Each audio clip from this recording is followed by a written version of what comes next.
In my last couple of videos, I touched on hunger cues, food cues, and satiety cues. And today we are going to bring it all together in a way that it makes sense and that you can apply it to your everyday life. And don't worry, I'll make sure that it is simple, easy, yet effective for how you incorporate it into your Ageless AF eating rhythm method. So make sure to stay tuned all the way to the end.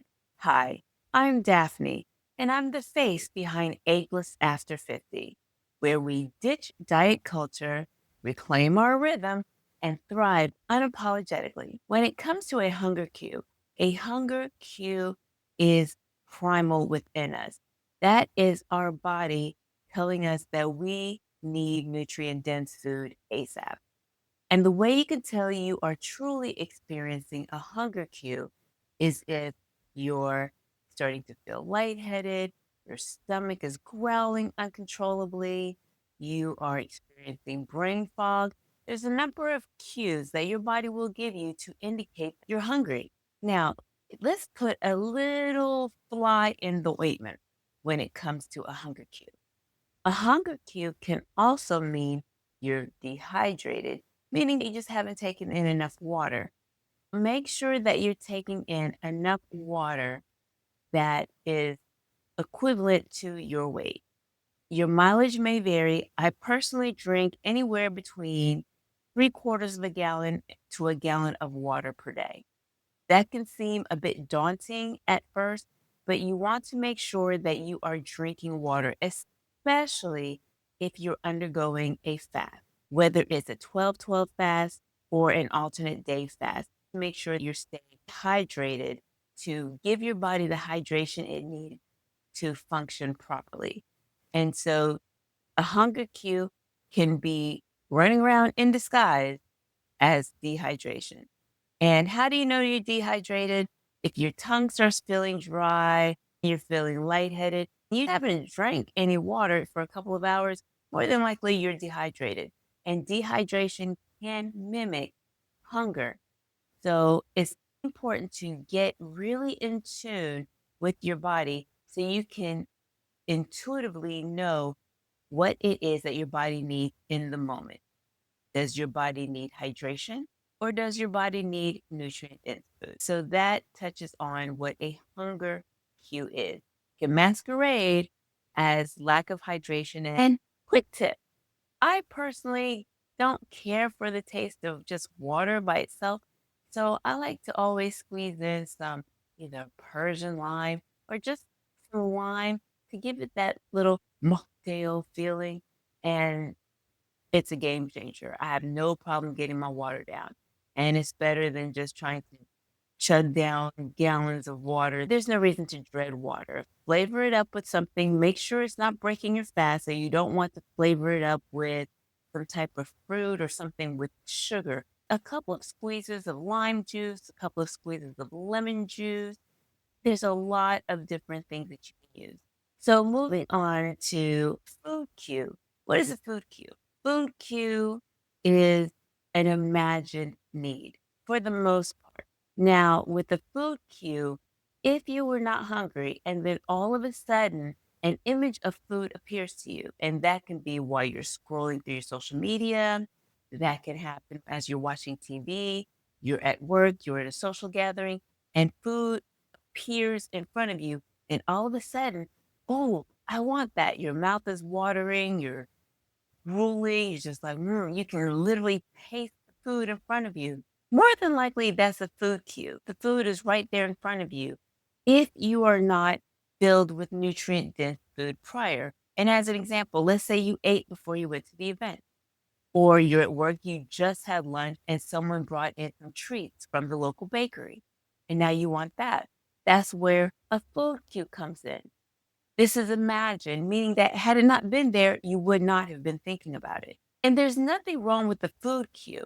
I want you to be able to differentiate between a hunger cue and a food cue.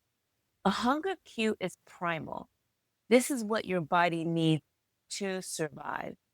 And your body will give you signals. of when it is in need of nutrient dense food in order for your survival. That's the hunger cue. Now, with the food cue is different. Food cue is imagined. One of those your eyes are bigger than your stomach type of deal. If you are surrounded or you're thrust in a situation where food is accessible to you, then that could be a food cue. So that's why it's really important when you're doing your fast to gauge how you're feeling in the moment as you do your fast. With the Ageless AF eating rhythm method, the purpose of it is so you can give your body a break from food to give yourself an opportunity to be able to find that line of demarcation between a hunger cue and a food cue. You don't know the difference. The two are always intertwined, and you're going to be leaning into the food cues, meaning that you're just going to eat whenever food shows up in your life and you're not necessarily hungry. You're just eating out of a number of reasons: boredom, stress. Your medications could be not being stabilized.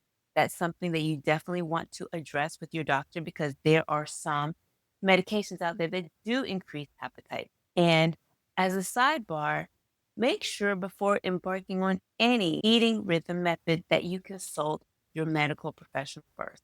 I am not a doctor or a medical professional, and so I am not rendering medical advice. I'm simply sharing my experience in this ongoing journey. Once you understand the difference between the hunger cue and the food cue, and you realize, okay, I'm hungry, I am 16 hours into my fast, it's time to break my fast. This is where, and you already know the answer, we break the fast with protein.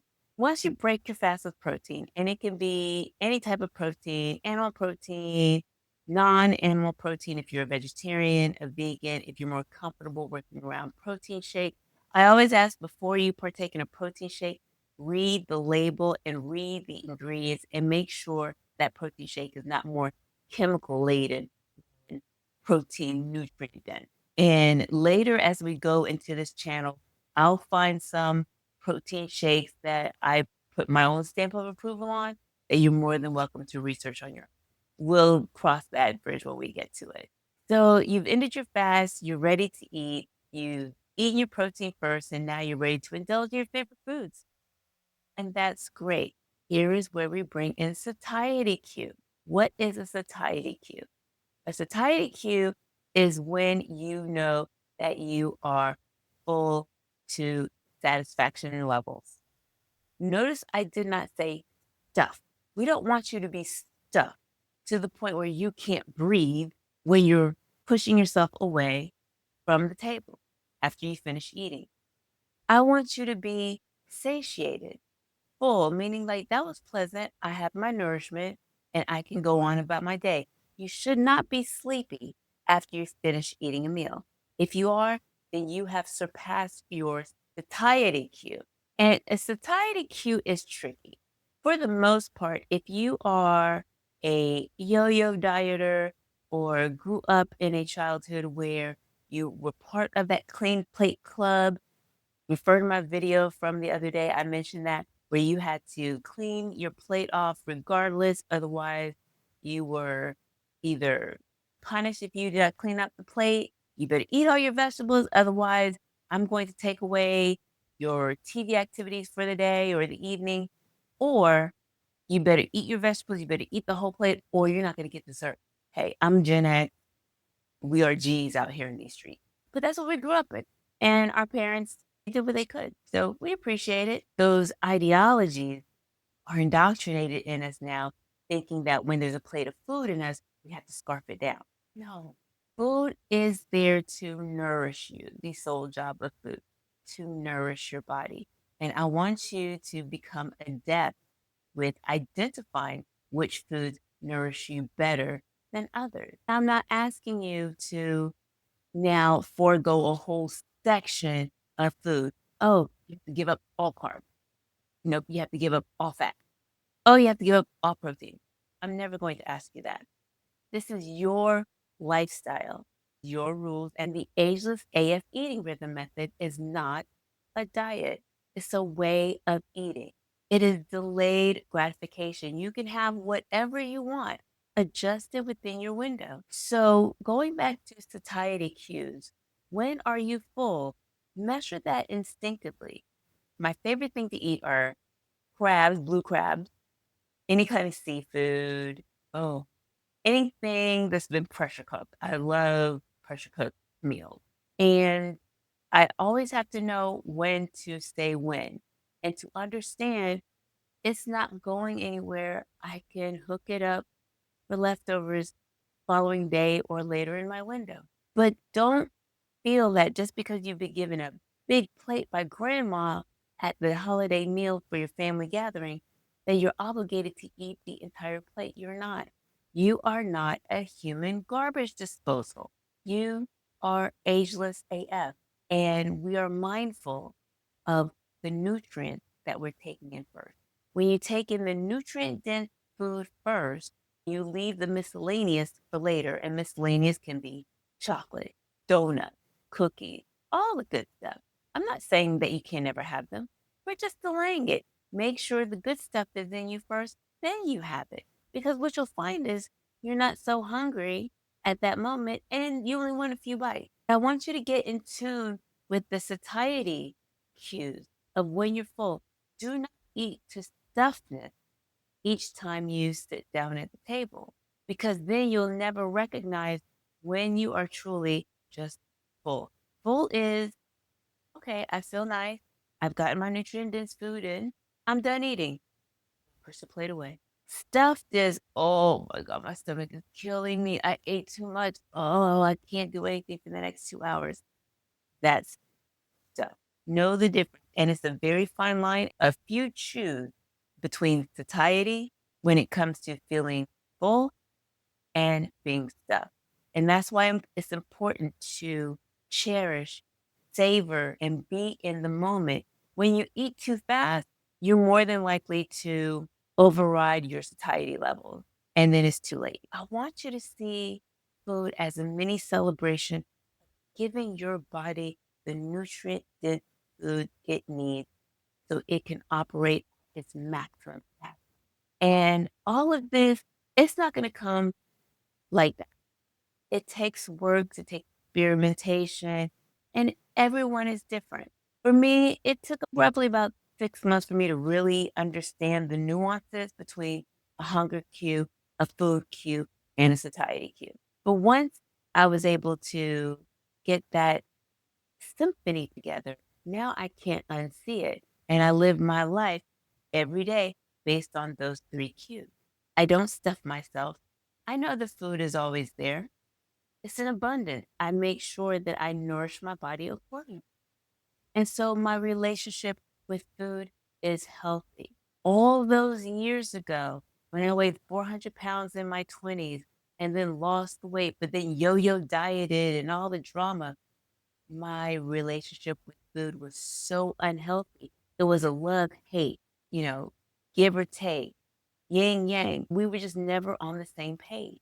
But now I understand I am the one in control. That's why I don't do diets. Diets to me are silly because they are not sustainable. I wanted something in my life that I could sustain for the rest of my life. And that's what Ageless AF eating is. It's a way of life that I can sustain for the remainder of my life. I don't want to be at the mercy of what can I have to eat. I don't want to walk into a party. Oh, I can't have that. I can't have that. I can't have that. Unless you have some type of food allergy, and I really understand, then I don't want you to feel that you're at the mercy of food. It's food. It's there to nourish you. So, circling the airport, we're going to land the plane. Let's recap. And if you like what you heard so far, make sure to smash that like button so that YouTube knows that we are out here in these ageless AF streets. It's a way to hit up the algorithm for free. So, with that said, food cue is when you have the food around you and it's imagine you're not necessarily hungry in that moment. You just think you are. Imagine just scrolling through your phone and you're seeing your favorite restaurant, or a coworker brings in something from work after you've eaten lunch. Ooh, there's Krispy Kreme donuts in the break room. Those are food cues. A hunger cue, on the other hand, is primal. Your body is giving you signals that it needs nutrient dense food in order to operate at maximum capacity. I gave an earlier example in one of my videos.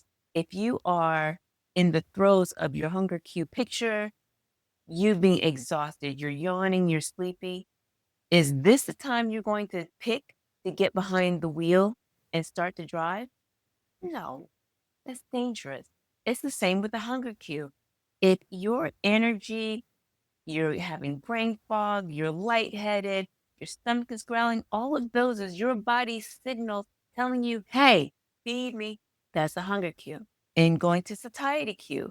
Once you're getting fed and you're feeding it the nutrient dense protein first, following up that nutrient dense food and the miscellaneous later, oh, I'm full. You're not stuffed.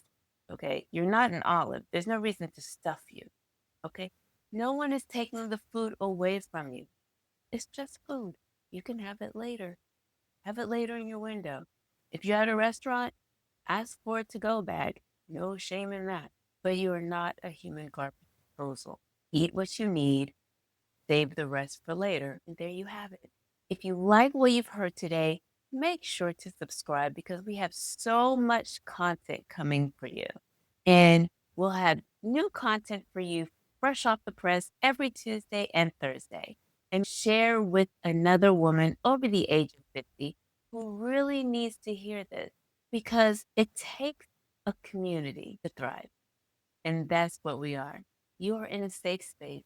Thank you so much for joining me today. I appreciate it. And until next time, be kind to yourself